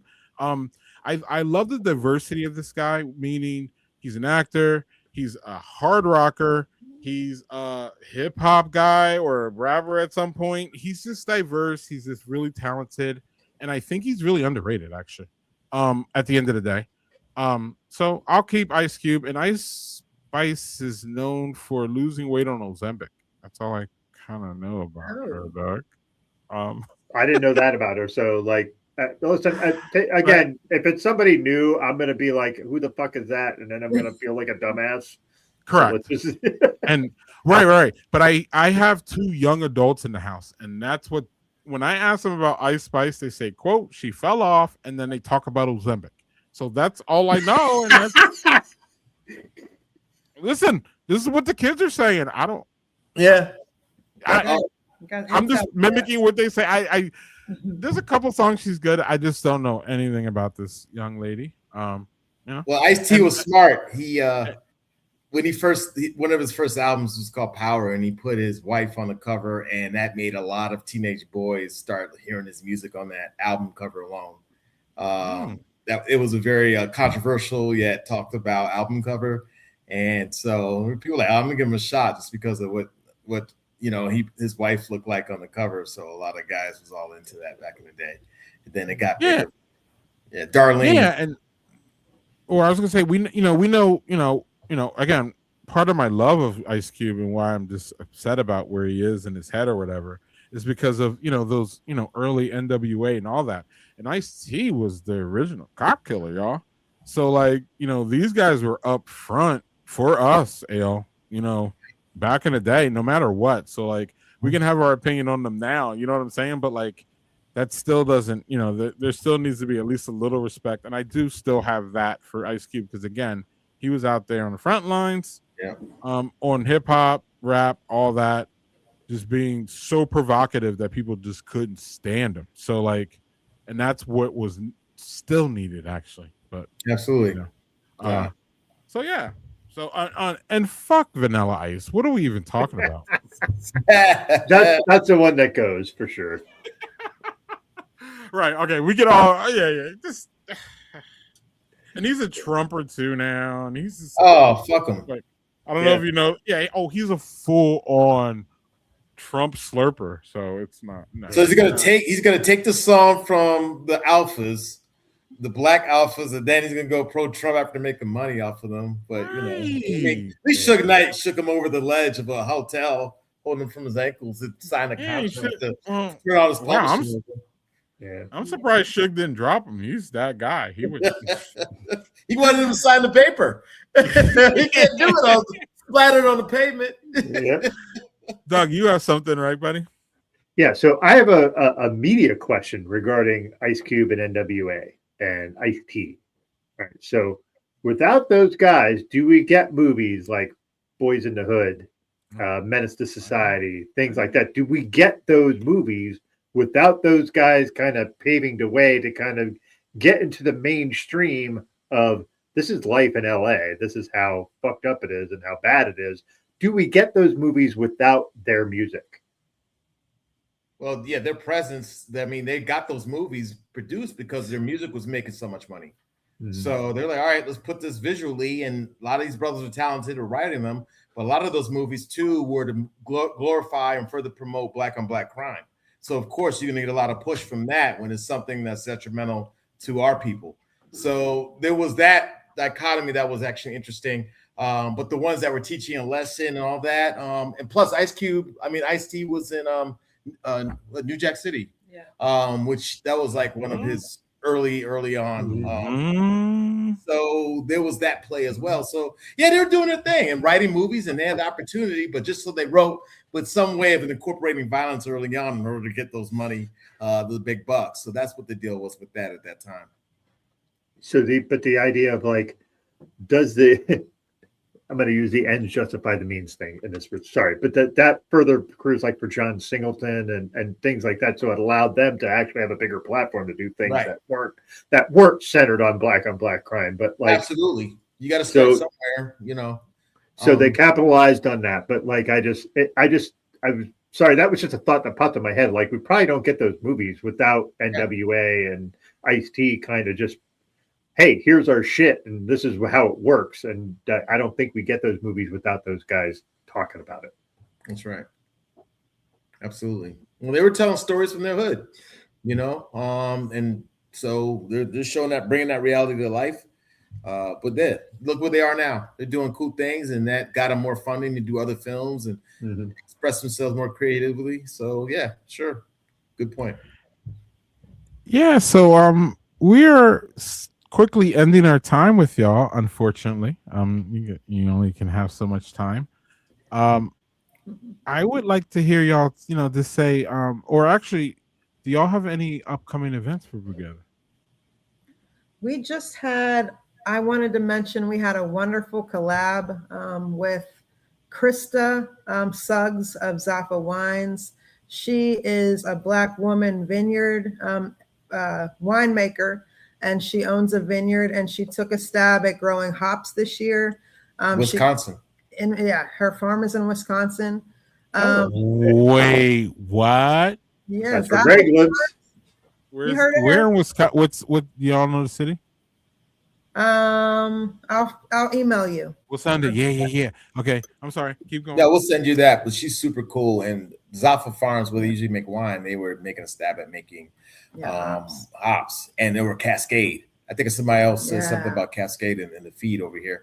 But yeah, and we made a really, really, really dope beer with Nick Knock, who's the head brewer at Sweetwater, and they always want to do something for the cause. So we brought a lot of people in, Crafted for Action. The Night Roots again with the Lantucky came on board, BrewGether, of course, and we just brought everybody together, and it was actually really dope. I'm missing somebody, your brother, who is now the president of the Craft Brewers Guild of Georgia. First Black president too. Cheers to him. Nice. Awesome. Swerve, you might have met him, Kevin Swerve. That's her brother. He's with Drought Season as well. So I did meet him, and Drought Season was great at Barrel and Flow. I actually would love to have them on the show to talk about their stuff too. So I'll connect you with them. I'll definitely will. But yeah, that was a dope experience, and that was last month. Yeah, we brewed a IPL, so an Indian Pale Lager. It was made fresh. You don't have to have an orgasm on the show. Jesus Christ. That was dope. Yeah, so we're super excited about that. That was our first collab with hops grown fresh, Cascade hops from a Black woman-owned farm. Yeah, so we are super excited. Yeah, shout out to Zaffa. Yeah, Zaffa Wines. Yep.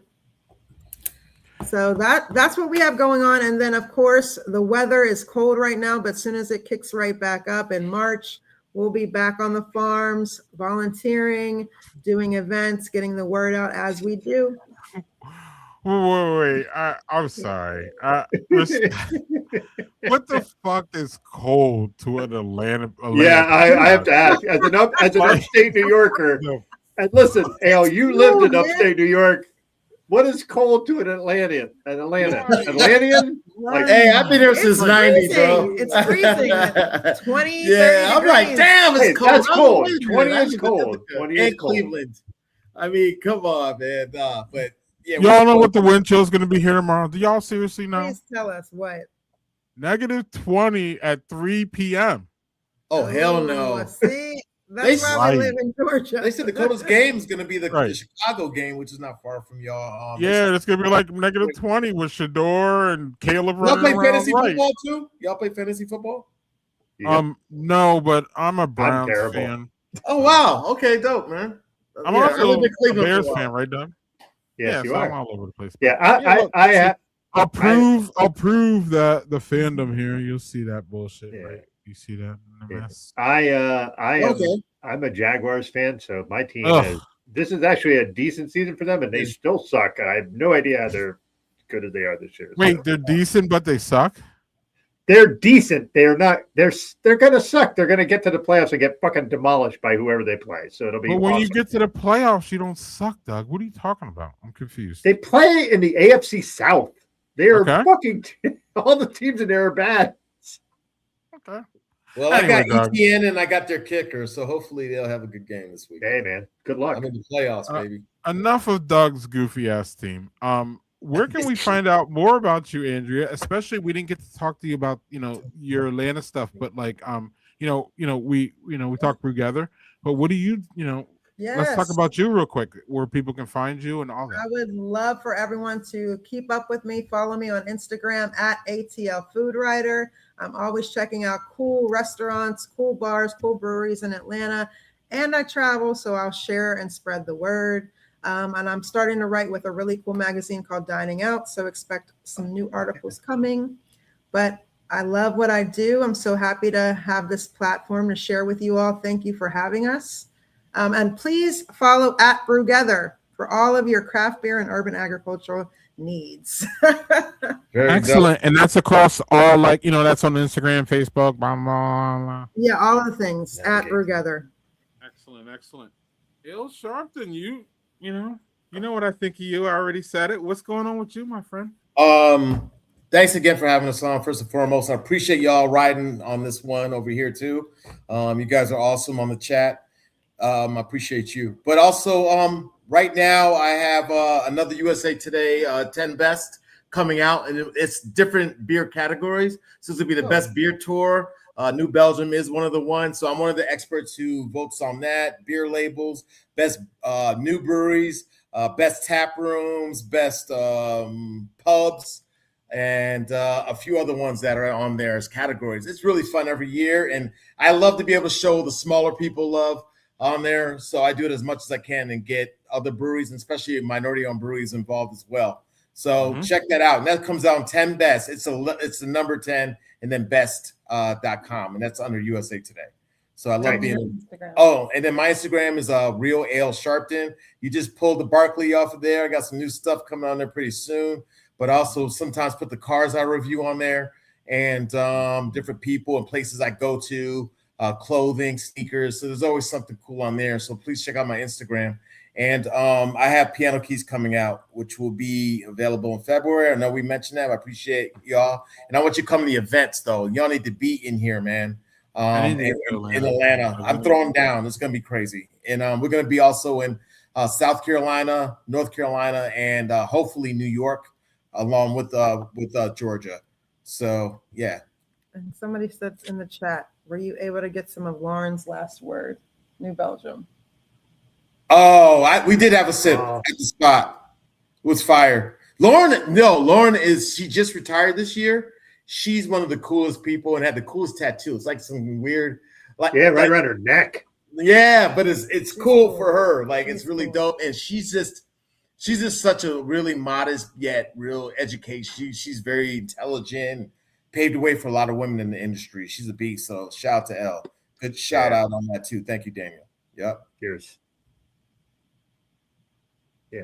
Well, all right.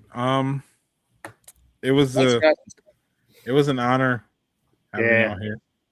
Yeah. Thank you guys for being here. We really appreciate you coming on and talking. At some point with BrewGether, I would like to guys have you back on. I'd like to delve a little bit more into the farming bit, because that's my wife certifies organic farms, so I get to hear all about that kind of stuff. So you're in it. I'd like to nerd out about that at some point. So we got you. Man. Stay in touch. Hit us up. You know what I'm saying? Yeah, we love to just have Andrea back. Just herself. That'd be awesome. Hey, get out of here. No, sorry. No. That's what I said, right? Yeah, that's me saying that. But no, because then we could at least, Doug, we could deep dive, and then we could deep dive into the Atlanta stuff. Yeah, for sure. Like, if Ale's here, I'm going to entertain my guy. So I understand. I want her by myself too. I want her by herself too. So I get it. Let's go. And then, yes, Washington D.C. We'll be there too. We'll probably be pouring at Church Key, of all places. Probably is where we're gonna have Piano Keys. So thank you for asking. HG Church Key. Get it. Nice. All right. JHG and I were at Church Key together, right, JHG? Is that true? Yeah. But anyway, thank you all again. Thank you so much. And keep up the good fights. Yes, please do. Y'all. Peace, y'all. Cheers. Peace. Bye. Holla. Love it. That was fun. Dog. Yeah. Fun. I don't know. That was fun. That was great. That was great. Do you have any before? Actually, we have other stuff to do, but do you have any post interview comments or questions or concerns? Yeah, I listen. They're into a lot of things, and I just love all that. I didn't realize that Andrea was so much into the food scene. I really want to pick her brain about a lot of that stuff next time we're able to have her on. And all woman speakeasy with Andrea. Okay, this is a great idea. JHG, this is a great idea. Okay, so what is it? Who are the hosts? Brianna? Yeah, so we got Brianna. We got lots of options, man. Renee, Lauren, ABC. Like, we could have 8 women on here. That would be awesome. Like, just fucking awesome to have them talk. So, guess we got to work on that. But the problem is we're booked out so far. I'm not sure we because Greg's fucking doing the deed, man. Greg's been a booking madman, and it's been great because I don't have to do a lot of booking, and I like you and I kind of split it up pretty good. And I'm just like, oh well, I have to wait till March to book people now, so this is good. I don't have to do shit. Doing the deed is kind of weird, but Yeah, well, whatever. We haven't done. Wait, I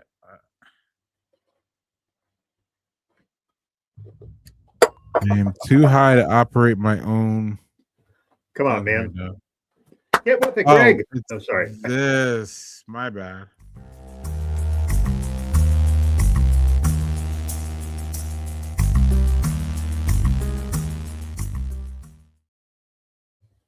Okay. Oh, Doug. Yeah. You wanted to talk about, or we want to talk about this, right, Doug? Mm-hmm.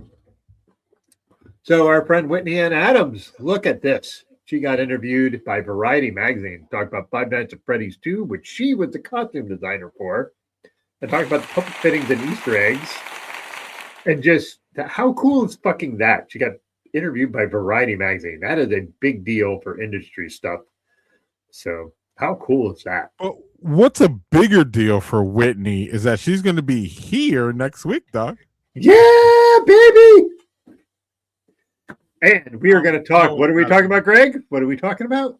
Yeah, no, it's not a bigger deal. But anyway, it's a big deal because we love Whitney. No, it's a big deal for us, but like for her, it probably shows not so that. Much. Well, for her, it just shows that she's just a normal lady. Yep. Just like Al Sharpton or Ale Sharpton is just a guy. I wanted to say that in my thing. I didn't say that. With all that wonderfulness that he is and who he is and all that, he's just a guy too. So that's the best part about him. But back to Whitney though. Sorry. Yeah, Doug. Yeah, that's pretty big. Yeah, I can't wait. And did you get to the article yet, Doug? It's a really fun article because she gets to talk about like the different wardrobes, y'all. So check it out. Go to Variety.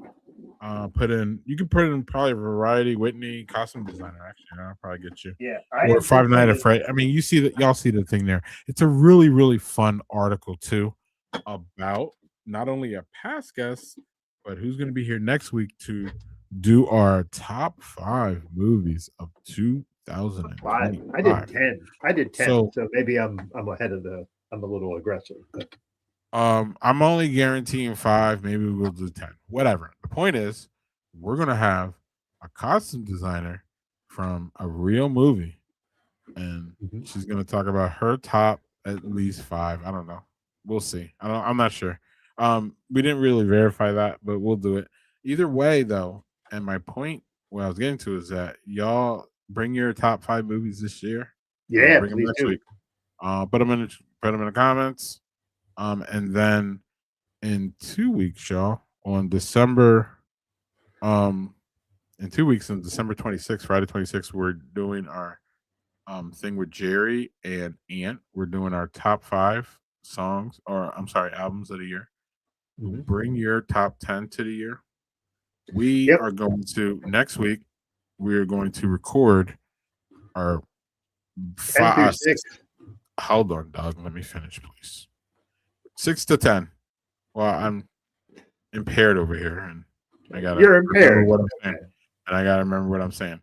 We are recording 6 to 10, y'all, on Jerry's podcast next Wednesday. That should come out probably the week after or soon thereafter. Then we're doing the top 5 on the SpeakEasy, and that's when y'all, our people, can bring your list, and we will all do them. Actually, if y'all want to send me your list too, I can put them on nice graphics, and we can. Please do. Put your list up there, and then we can make fun of you, and you can only comment in the comments, and we can just roast your ass. And you will, and if we don't like what you say, we don't even have to show your comments. So that could be a benefit for y'all to do this. Anyway, no, we wouldn't do that, would we, Doug? No, Doug, did you? Never. And I'm sorry, I talked too long, but not talk too long. But do you have anything to add about Whitney next week and Jerry and Ant in 2 weeks? And then what is the week in between? I don't even know. There's no week in between. We have okay, because we have Whitney, and then we have Then we The have our answer music is Greg is too high to do this. Doug, because steal this away from me so I look like high. less of an idiot. Now, so listen, the funny thing is like for music for me, I'm a rut person when it comes to music. I'm gonna listen to the same shit I listen to all the time. And then I'm like, oh fuck, I have a month before I have to do top 25 albums. And then I just do like a cram session. Like I'm all right, great. I have a final tomorrow. I'm just gonna fucking load up everything and figure out how, and it invariably makes me mad that I didn't do it all year. So next week's gonna be top 5 movies. The week after that's gonna be top 5 albums. So next week, top 5 movies. So yeah. Doug, I still have this. Oh, you have the. Well, I can't see shit on that, but like, all I can see is your head. Hold on, we'll work on it. Hold on, it's working. Oh yeah, from last year. All right, sweet. 2 years ago. 2 years ago. All right. Oh, so maybe even 3 years ago. 2 years. Look, Nope. When the fucking Nope, goofy ass Nope movie come out? Oh, that was 3 years. Right. Ago. I think that was 3 years ago. Right, Elvis. Also, I don't think Prey came out 3 years ago, did it? Because that makes me feel goofy because I saw a Predator movie this year and I thought Prey. How about Top Gun Maverick? That was 2 or 3 years ago. I can't remember exactly. Yeah, that's what this. Yeah, I'm sorry I can't show it. But anyway, it's gonna be fun. Bring your top 5 movies next week. Bring your top 10 movies. Whatever. Just tell us shit you liked. We want to hear all about it. And same thing with the albums the week after. Like everybody had different musical tastes, and like our album list. Prey was 2022. God damn. Fuck. So Predator Badlands this year was basically a sequel to that. I thought that was only a year apart. Oh shit, man.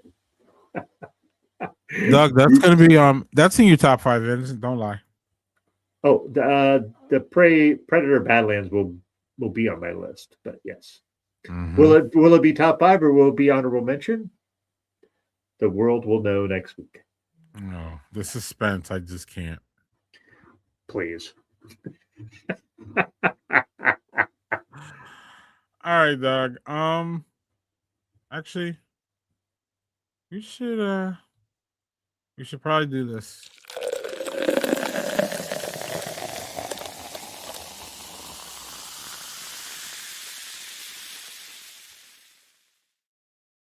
Too much content. I had other stuff, but it's getting late and I want to cut out of here for 2 hours so that we can cut this up. Al Sharpton broke news on our little goofy ass stream. Yeah. How about that? And Piano Keys coming out in February. I had all that Piano Keys stuff queued up without even knowing any of that shit. I never had the first Piano Keys, and it's one of my biggest sadness moments of the idea of like I didn't get a chance to try the original Piano Keys. So time is a flat circle, Daniel. Time is a flat circle. Is it a flat circle like the Earth? Doug, what do you got? What did you have tonight? All right, so I'm going to start. All right, so I had 3 really good beers. Let's just start that out. So if I'm going to rank them, the best label of the evening, which it's still a great beer. It was basically, they called it a Finger Lakes Common Ale. It's a Kentucky Common Ale that they use with Finger Lakes ingredients. So super cool label. This is my favorite label of the evening. Just it's super simple but really nice. The next thing I had, which was slightly better, was their Italian Pilsner. This is Boston Personal Best. This is called Rental Shoes. So it's basically, a bowling alley. So really cool. Best thing I had tonight was this 2-year-old Gatherwell bourbon barrel-aged stout. To nobody's surprise, this was awesome. I remember having this fresh. This is really good fresh. Even smoother 2 years later. So really excellent. So those are my 3, sir. How about you? What do you have? Yeah, it was simple. It was this Uncle Nearest. Oh, the Uncle Nearest, baby. I forgot about that. Yeah, that was great. That was good. That's a nice addition to the house. I think I almost think I want to have that on rotation. I was here. Why not? And Yeah, I'm not trying to have this on rotation all the time. Oh god. It's a Also, good beer. It's just great a label. Yeah, it's just a lot. Yeah, that is just a cool fucking Gimli, Lord of the Rings inspired label. I love that. This is just it's a great beer. Don't get me wrong. It's just big. It's 11%. Yep. It drinks big. It's a nice nightcap. That'd be awesome to bring to Christmas. Yep. And, everybody pour. You pour it around 5 pours, and people have it as a nightcap. So, what's going on here? I'm going to show you something I got that I am not having by myself. Okay. Are you ready? I am ready. It is the Dungeons and Dragons version of Dragon's Milk. Oh my motherfucking god! This is a dice tower. It comes with dice. It is 20% ABV. I cannot have that by myself. I will die. So I bought this since Rod J talked about getting just the beer. But I have a D&D group that I'm part of that I play every 2 weeks. So this is going to be something, although I am really, really worried about taking this to that. What's interesting is I'm going to try to show you the beer. But is that a fucking beer? What is going on? So basically, it's a dice tower. So what you do is you roll your dice and it comes out in the bottom. Oh my motherfucking god! So yeah, that is what it is. Okay, dare I ask how much this shit costs? That was $99. But I get to use the dice and the tower for forever. And I got a 20% beer. How much beer? It's a 20-ounce bottle. So it's basically a bomber. So that is the most I have ever spent on a beer, and I will never do that again. But I wanted the dice and because it's just a cool thing that like, oh, I can get it and I can get it shipped to my house. I'm not. Listen, I'm not. Y'all. I will, JHG. I will do that. So yeah. Listen, Imani, listen, dude. I grew up super poor. The idea of spending that much money on almost anything is like inconceivable to me outside of groceries. So like, I was like, man, I'm gonna get this. Like, should I do this? And then I did, and I was like, and then I immediately had oh fuck, I just spent that much money on it. Like, it's just funny, like just the idea of like, I'm in a space where I can afford that, and I'm fortunate, very fortunate that I can do that. But at the same time, in my brain, I'm like, you don't have that money. Just the idea of you, Greg. I know you understand the idea of growing up poor and being like, oh well, I need to really not spend money. Like, just I can't. For sure. Oh, this is the best point from Imani. Watch this. There's too much BS in the world. You are exactly right. You are exactly right. Why not live a little? So yeah. So yeah, what was the burr for? What did I do? I didn't mean to do that. Yeah. How about that? So that is just something that I got that I'm gonna have, and I really might need to save the beer itself. So what kind of beer is it again? It's a 20% idiotic beer. Okay. It's 20% and barrel aged out. What's that? When did you buy this beer? Recently? Like a week ago. So it took me a week to get shipped. You're talking about aging is what I'm hearing. I just don't think, like, listen, I'm going to take it. If I took that to my D&D group, they wouldn't appreciate the beer. You know what I mean? Well, then you save it for me. But on that note, or go on. No, we got to get out of here like now. Yeah, there's one guy that would appreciate it, but nobody else would. So anyway. No, we're not spending $100 on his ass then. Bye, y'all. We'll see you next week. Cheers, folks. We'll see you next week. Bring your movie rating. Let's go. Wait. Oh no, we got time. Sorry. No, I was just gonna say bring your top 5 movies and talk to us about them because we want to hear what you're in, what you dug, what was in your wheelhouse this year. Since this is a Black produced show and we have Black guests, we started late, so we still have some time. Yeah, but you also need to make sure it's under 2 hours, apparently. So No. Doug, if you look up, it says live 1:55. So as long as we get in. well, fuck it, we'll do it live. Oh my God! Why do you have to? Oh, God. Do it live. I'll write it and we'll do it live. Goddamn, I love this show. Yeah, I should have just hit end when I needed to. Do it.